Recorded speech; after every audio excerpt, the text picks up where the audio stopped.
Maybe we can start exploring other part of the topic from, whether it's gender, whether it's race, or the other factor that plays into the glass ceiling in the workplace. But what have you Yeah. seen? What have I seen? Okay, so I love where this is going. And one thing that I think you know about me is I can go macro and look high up at a bird's eye view, and I can also go micro and look at the details. So as you talk about this and start off this part, I'm like, oh, I see both. So I'm gonna do my best to give as digestible as like where my brain's going with this.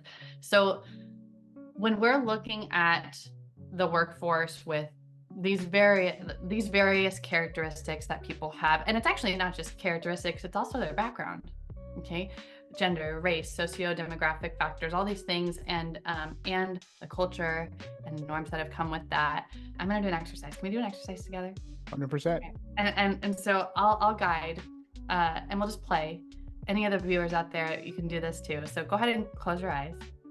So caveat is if you're driving right now, Right, don't close your eyes. pull Just over. visualize in your head. Wait But until I'm later. such a visual learner that if I'm going to do this, I'm going to do this with my eyes closed so I can visualize better and not look at the road in front of me. So if you need to pin this, yeah. But when you have a moment and you're safe, close your eyes. And I want you to imagine that you are about to go on the vacation of your life. You got a first class ticket and you are going to be treated the best you've ever been treated on this trip to the vacation, to the point where the flight attendants greet you as you're coming onto the airplane. The pilot is there, shakes your hand, says, "Welcome to our flight. We're here to give you a great experience." You go and sit down on the plane and you are just treated top notch. And you get off the plane, you go and have your wonderful vacation. And even at the hotel or at the best restaurant in town you go to, you're sitting there, you're enjoying the food, you taste it, you sense it, you smell it, you're just taking it all in. You even look at the table next to you and you see an elder couple celebrating their 60th wedding anniversary, right? You have the rest of your dinner, you enjoy the rest of your time at your vacation, and then you get back on the plane, have a great experience flying to what now is a work conference. And you're going to this work conference, you sit yourself in the seat for the keynote speaker, and the CEO comes up on the stage to present this incredible keynote that moves you and motivates you to tears. Now, go ahead and open your eyes. And I want you to think back to the things that you were visualizing and ask yourself, was that pilot on the plane black? No. Right. Okay. Was that elderly couple at the table gay? Nope. No. Was the CEO on the stage a female? No. No. Wow. Okay. And so what happens is every person has their own unconscious biases. Some may be conscious, but we all are human and all have our unconscious biases. Why do I mention this when you're talking about gender, race, socio-economic, and demographic, like all these things, right? Because if we aren't going to admit, if we don't admit that everyone has these unconscious biases, then it's not going to be an accurate answer to what we're going to be talking about. So every person from the time that they're born, we are trained to figure out what is this world in front of us. And what the brain does to figure it out is it will compare and contrast. It will try to find patterns and themes to make sense of it. I mean, this all makes logical sense that we would do this, right? And what also comes with that are where we get our preferences to what we know is safe, to what we know as, oh, this is how I can be valuable. This is how I can fit in. and be accepted. This is how I can be loved. And all of those factors are psychological needs that we all have. I don't care if you're extroverted or introverted, it doesn't actually matter. We all have those psychological needs to our core, that we want to be valued, we want to fit in, we want to be loved and accepted. And so what also comes with that, then, because of our background, because of our experiences, are, well, this is what's acceptable, are these norms, right? I now have an understanding of this is what's acceptable when I'm in similar situations like, and this is what's not acceptable when I'm in similar situations like, whether it's with this person, group of people, right? All of this creates in our internal world these constructs and beliefs of how to behave when, and what it means to be okay, or what it means to be successful, what even constitutes a failure, and if that's okay or not, right?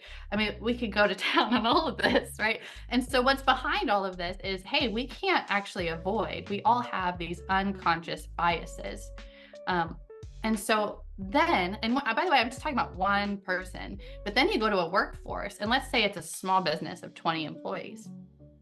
And then the pandemic happened, and we actually are hybrid and went to a bigger scope of people from a bigger geographic region of employees that are the 20 employees in the organization.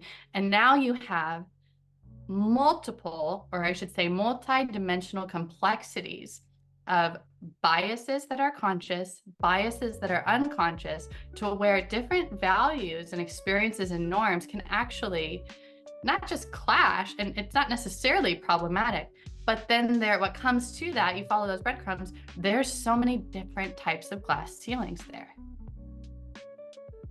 right? So this is where it's like, ooh, this is our specialty. Like, as executive coaches, it's like, oh, there's some stuff here that we can play with and help navigate them with, right? But that, I mean, it's everything, right? What makes somebody them is also, and what makes someone else them, it's the very nature of like, well, so then what can we learn about ourselves by comparing and contrasting with each other? We don't have to make anyone wrong, but we can learn more about ourselves by showing a mirror to one another. Yeah, this is so powerful. The exercises that we did.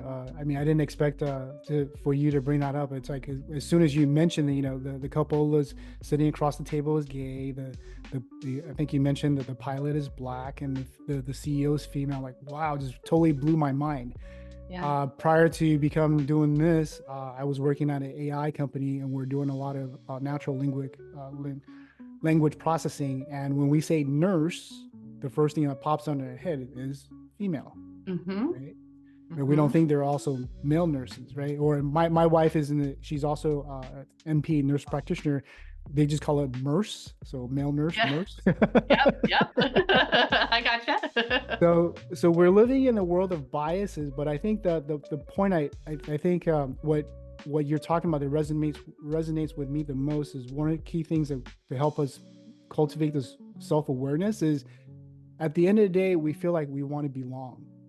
And it's a sense of belonging, right? Because you're talking about it like, well, if the CEO is female, well, what do I really belong there as a man? Or, if the couple is gay, should I approach them because, I'm heterosexual, or whatever the biases we have.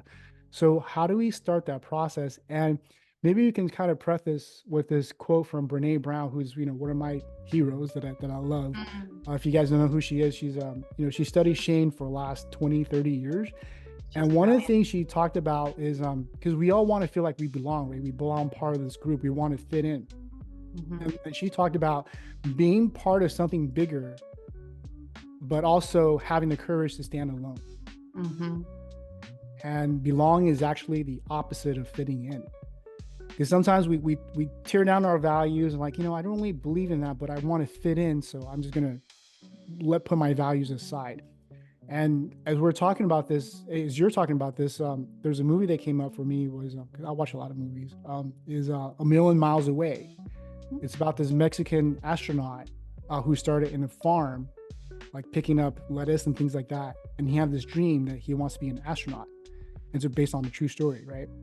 And as he progressed, he became an engineer.